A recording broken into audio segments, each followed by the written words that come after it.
माशाल्लाह जी, सब्जियों की डेकोरेशन देख लो जी। ये इस वक्त मैं हूँ जी टेक्सला मेन बाज़ार में हूँ। सब्जियों के रेट तो बता दूंगा, कोई बात नहीं है, लेकिन ये डेकोरेशन ज़रा चेक कीजिए। माशाल्लाह ये देख लीजिए भाई, कितना मेहनत किया गया है जी। किस तरह ज़बरदस्त इन्होंने जो है ना प्रेजेंट किया है सब्जियों को।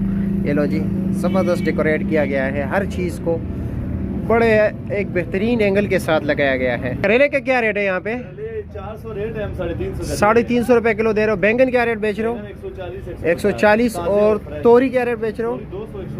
200 और 180 रुपये किलो। और शिमला भी 200 200 और 180 रुपये किलो। टिंडा 100 और 90। और गाजर क्या रेट दे रहे हो? 80 रुपये किलो। देसी तोरी 250 रुपये किलो। और ये फूल गोभी 50 रुपये किलो। बंद गोभी 80 रुपये किलो। और शलजम 60 50। 60 और 50। शुक्रिया आपका जी।